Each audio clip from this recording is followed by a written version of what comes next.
Hello, I'm Secretary of State Kris Warner, and I serve as the Chief Business Officer for the state of West Virginia. Part of my responsibility is to make sure that West Virginia is positioned to help create a strong pro-business environment to help grow our state's economy.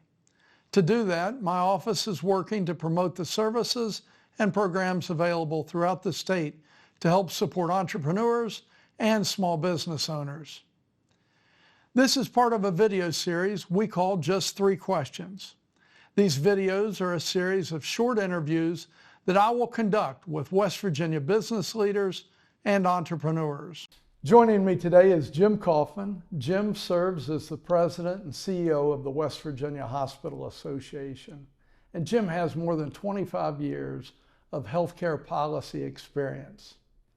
The West Virginia Hospital Association is a not-for-profit statewide organization that represents hospitals and health systems throughout the state. Jim, thank you for joining me today. Mr. Secretary, thank you for the invite. Great to come and talk about all the great things going on in healthcare. Thank you. So question 1, despite facing significant financial challenges, West Virginia hospitals have found innovative ways to expand healthcare access. What specific strategies have been most effective for our hospitals in balancing financial sustainability with their mission to improve healthcare? That's a great question, because a lot of people don't realize hospitals are actually facing significant financial challenges. I mean, to give you an idea, the average hospital in West Virginia, the operating margin's about 1 or 2%. Really? So very, very narrow margin. That's because of our payer mix. 75% of the average hospital's patient population is covered by governmental programs like Medicare, Medicaid, and the Public Employees Insurance Agency, PEIA, that all pay below the cost of care. However, even with these financial challenges, hospitals have invested $4.5 billion over the past 10 years to build new facilities, renovate facilities, open rural health clinics, open ambulatory care centers. And really the goal of that is to expand access to care so people don't always have to drive to Morgantown or Charleston or Huntington for care. The other thing they've done is actually over the past 3 years recruited 3,700 new providers to the state. And one of the things that they're doing that's very, very innovative is they recognize in some communities you don't have enough patient population to support our cardiologist or a pulmonologist or a pediatric specialist. So what they're doing is actually sharing providers. So you may have a hospital that has a cardiologist 1 day a week. Okay. And then that physician is at another hospital 1 day a week. So you're actually trying to expand services, bring care closer to patients in smaller communities while expanding access. And it's really, I think, an innovative approach to make it easier for patients to receive care. That's really interesting. Thank you. West Virginia continues to face healthcare workforce shortages. What's the West Virginia Hospital Association doing to retain and recruit qualified employees for our hospitals? Well, you raise a great point. It's both recruitment and retention. And there's really 2 things. First, I need to thank the governor and the legislature for their investments in higher education and education period to expand opportunities in healthcare. So for example, under Governor Justice, they invested $48 million to increase the number of nursing slots in the state.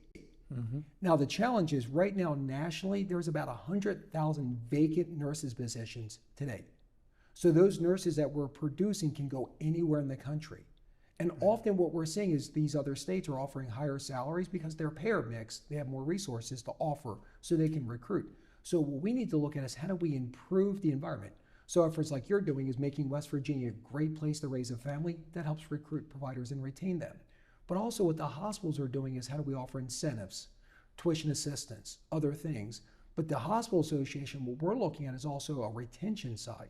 So we actually just launched a program earlier this year that's geared toward new managers. And what we're looking at is how do we help new managers become great leaders?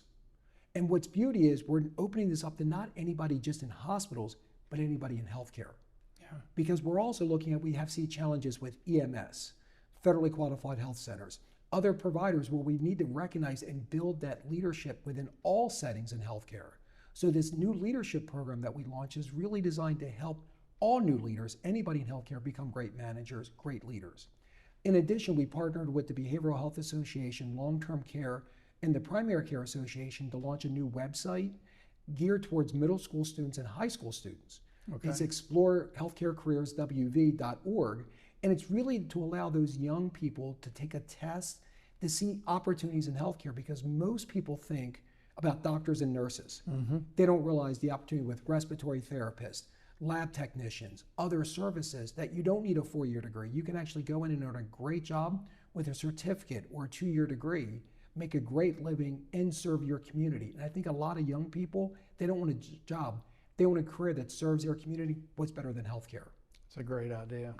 That's great. West Virginia faces unique healthcare challenges with its rural population. How have telehealth initiatives at hospitals across the state helped overcome geographical barriers to improve access to care? That's great. I mean, teleservices are a great new area, so we can make it easier, so we can bring care to the patient versus the patient always having to come to the hospital. So you're seeing a lot of the health systems invest in telehubs to make it easier for a patient to access care. Even if they don't have high-speed internet at their home, they may be able to go someplace locally to receive those services, so they can use teleservices. The other thing is the state's invested $1 million a year in the telestroke program. We're the only state in the country that every single hospital, no matter where you go, has access to specialists for stroke services. And this has been invested by the state, and it's been a great investment, so those individual hospitals have the equipment and the connection to telestroke centers all across the state. It's a really great investment, and we're continuing to look at opportunities to continue to leverage teleservices for healthcare. Great. Jim, thank you very much for joining us today for Just Three Questions. And thank you for joining in, and we'll see you next time.